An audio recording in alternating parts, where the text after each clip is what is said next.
So, we're gonna check out Yoshi. So, by Quazii, Yoshi-P apologizes for Endwalker server issues. Brackets, no spoilers. It's a short video too, only 4 minutes 21 seconds. I gotta say this: Yoshida-san didn't need to apologize. Like this was bound to happen. I mean, like the biggest thing that they could not have predicted for Endwalker's launch, and that they couldn't have prepared for properly, is the huge exodus of WoW players, and not just WoW players. There's been an exodus of players from several other games that have really started to flood into FF14, and that happened that's been happening for a couple months now, and it came out of nowhere. Like, when Asmogan started playing, a huge influx of people, including his fan base, including himself. And not to mention just players who were just dissatisfied. Not even necessarily Asmongold fans.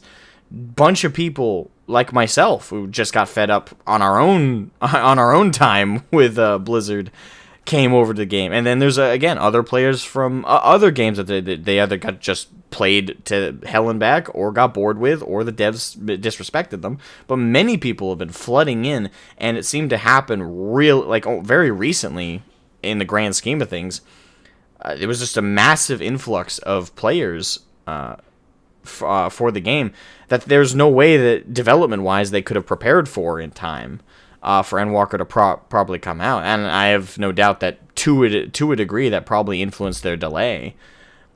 So, honestly, I just don't think Yoshida-san needs to apologize. Like, I highly respect a developer that will apologize and be very proactive in it, but sometimes you just don't need to apologize. Like, sometimes it's just not your fault. You know, it's not your monkeys, not your circus. Like, it's just, well, it is the game. It is his work, but I just don't think there's any need to kind of, like, I don't think anyone's even mad. Like, I said something similar about when they apologized about the delay. Like, honestly, there's no substance there to need to apologize for.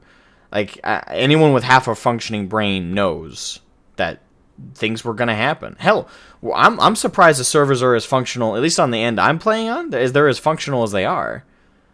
Like, I haven't had the game crash on me. I haven't been booted from the server, unless I was idle for too long, which it's supposed to boot you for. I understand that a part of it is culture, Lightning Lunatic. I understand a part of it is, like, the Japanese culture. Like, they take a lot of self-responsibility and stuff like that on there. I understand that. But even, I just gotta stress, at least from my Westerner perspective, I think that there's... and actually, just not even that Westerner thing. I think from my logical point of view, not that I'm stroking my own ego or anything, but from a logical perspective, you shouldn't apologize for something that's outside your power. That's entirely outside your control. Like, definitely, I would say that there's a degree of apology that makes sense with that if there was something you could do to mitigate it that you didn't do. But I have no doubt in my mind that Yoshi-P and his entire team did everything in their power to mitigate the server issues, and to mitigate the connectivity issues, and to mitigate the overall game issues right before launch. I have no idea that up till launch, they were cramming away. And they're probably cramming away right now still on the last minor issues that they're trying to fix.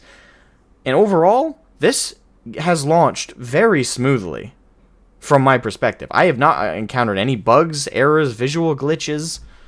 Everything I've encountered so far as I've been playing functions perfectly.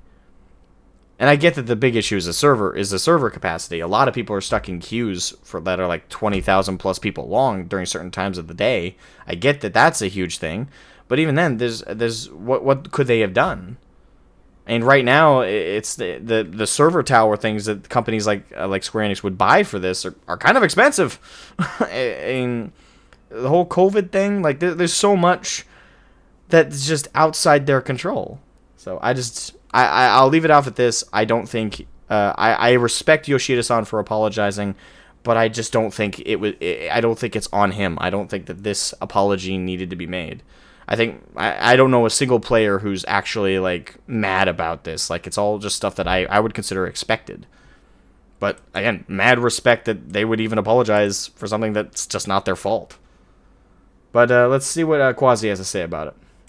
He has heard all your complaints. Free game times for all players as compensation for the crazy server queues at launch. Now, to preface Yoshi-P's latest announcements, players have definitely been facing many problems getting into the game following Endwalker's launch. I see it all across my socials, people struggling to get past the Error 2002 boss, long queue times on very populated servers, and like the saying goes, I guess this is the price of success. That said, Yoshi-P just came out to apologize and to offer compensation for players. He first explained that across all their servers, they see the progress of queues slowing down dramatically as the total concurrent logins reach their hardware's limit, and he apologizes for this. And secondly, he said that he recognizes that it's unfair to players who are paying for game time, but yet have to sit through long hours in queue, unable to get into the game. And as such, they decided at the official release of Endwalker on 7th of December, they will award 7 days of free game time to all players who own the full version of the game and have an active subscription with the game.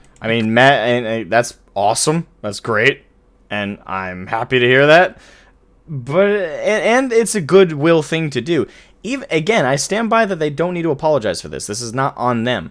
But to do a goodwill like thing like this, I see it more like this. I totally support doing, but it's from a business perspective, it's a great PR move. But from a player to player perspective, this is a great gesture of respect to the player base. Like, even though I stand by that Yoshida-san and everybody at Square Enix is not responsible for this, that they just simply had hardware limits and server capacity that they are stuck with. Just mad respect to them, though, for being like, you know what, there's this issue going on. We understand a lot of people are paying for game time that they're not getting, so we apologize, and we're going to offer you a solution to this issue. I don't imagine Blizzard would do this, but just here's 7 days, a whole week free game time. Whole week free game time on us. We deeply apologize, even though again I don't think they need to. But free game time, have at it. That's amazing.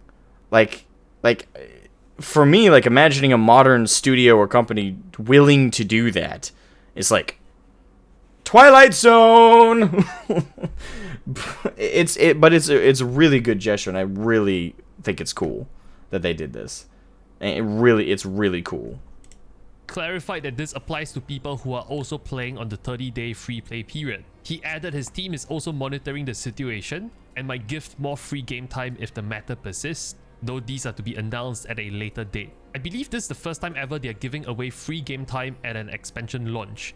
Not even the infamous Raoban EX of Stormblood have forced their hands back then. Yoshi-P mentioned on 2nd of December they recently crossed 25 million player base. This 7-day free game time is actually worth millions of dollars even if you were to assume not all 25 million were active players. And I think credit should be given to their goodwill here. This is actual dollars of opportunity cost coming out from their pockets here. He then addressed the infamous Error 2002, specifically addressing how errors while waiting in login queues will result in you dropping out of queue, which has What? Developers are addressing a legitimate technical issue? What is this? Have we crossed dimensional rifts? What parallel universe is this? I mean, I'm sorry, but I'm just so used to devs being like, yes, there's an issue with this. But it's fine. Oh my god. Sorry, the first thing that comes to mind immediately is DICE, the developers of Battlefield 2042. There's this glitch that they said, oh, there's this rare glitch where the screen, kind of where there's a screen tear glitch. Like players were reporting it having it happen every 10 seconds. Oh, it's a rare glitch. I'm so used to developers pulling that shit and not properly taking responsibility, and not even really addressing the issue, just saying at best saying it's a thing, but then immediately being like, but we're working on it, so but not actually breaking down what's going on with it, not explaining it to the player base, not explaining exactly what they're gonna do to fix it. No minimal communication at best, and at worst just a bunch of PR speak saying that it's a thing. I'm sorry. Like, credit to Square Enix and the devs there. Like, just amazing. Like they're actually talking about it. Been the focus of many complaint threads I've seen. He clarified there's two reasons why this might happen. The first happens when a user attempts to log into a data center when there's more than 17,000 players in the queue. This triggers some form of cap or error that results in players not being able to enter the queue. And the second reason Yoshi-P said this is actually more common. It is when your internet connection experiences some form of packet loss due to network instability that results in a momentary loss of internet connection. See, they actually explain it. And not use Wi-Fi. They explain it. They explain it to the layman's, to us. They explain it. They explain it, and it's not insulting. Like it's not like, well, little player, in your ignorance, I shall explain to you in 500 words or less exactly what.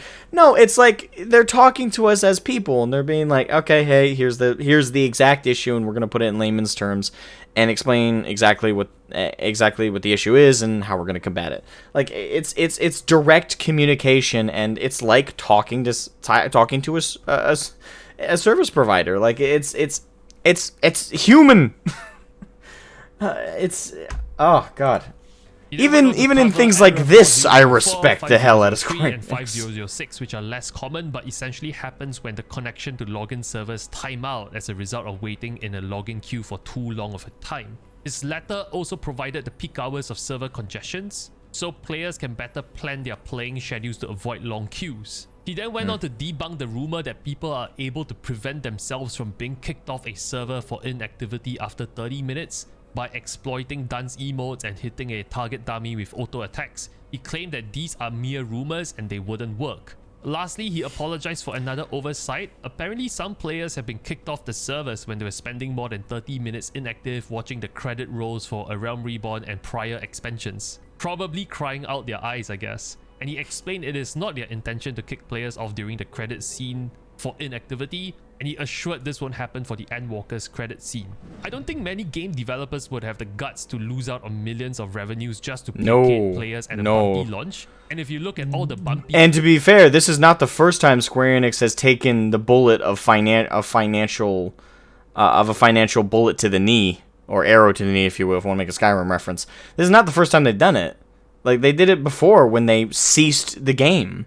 Like, when Yoshi-P came in and said, fuck it, take the game down. We're going to have an in-game event. There's going to be Bahamut coming in from the sky. Just boom, blow it, burn it all. And we're going to take the game down and we're going to rebuild it from the ground up. They've done that before. And during that time, they were spending money and not getting any back because there was no active player base. Because the game wasn't up. There was no subscription service. There was nothing like that. This is not the first time that Square Enix and the devs have taken the financial bullet. Credit to them. I'm just saying, like, I would never in a million years ever expect Blizzard to be like, oh, this latest expansion's a total piece of shit and the player base actually absolutely hates the game. And do I expect that they'd ever take down WoW? Like, take it down. Like, I'm not talking like a server maintenance. I mean, take the game down. Cease subscription revenue intake. Cease it all to rebuild the game back up into a more functional state. Would they ever fucking do that? No. But Square Enix did it. So, comparatively, this action is par for the course for Square Enix. So, massive credit to them, again, for being willing to take the financial bullet. It's just so respectable and admirable. It's respectable, admirable, and it blows the mind. It really does. It's just like, wow. The MMO launches in the past, be it the base game or expansion, this is definitely an anomaly. Sure, it might not soothe certain players' angst of not being able to play Endwalker on the first weekend, but at least they are taking steps to number 1, compensate you financially, number 2, communicating quickly and transparently on what's going on, and number 3, owning up to mistakes where it applies. Instead of just trying to sweep the issue under the rug and ride the storm out, I hope S Justice and World of Footballs is paying attention. There's still time left this weekend to play Endwalker. I've been having a blast progressing the MSQs at a really slow pace. Hey, don't spoil. Soaking in every moment, every soundtrack, and I hope you have the chance to do so too. My MSQ's reaction will Working come on to it this right now, channel at a Quazii. rate I foresee in about 1 to 2 weeks time, because I just have so many magical moments to edit and so much footage to go through. So make sure you hit the subscribe button right here to stay tuned to that release. If you missed the news on the overwhelming success of Endwalker, I've recapped it in this video here. Take care, fellow Endwalkers. I'll see you at the finishing line. Love you, Quazii. Thank you for the video, man. Yeah, like I said before, I don't think that Yoshida-san and the devs needed to apologize, in my opinion. Like, it's not their fault. But massive credit to Square Enix and Yoshi-P and everybody over there. Because taking that big financial bullet and giving the entire player base 7 free days as an apology, that's massive. That is absolutely massive. And apparently par for the that kind of thing is par for the course for them. When you compare it to the 1.0 drop and then the 2.0 development cycle.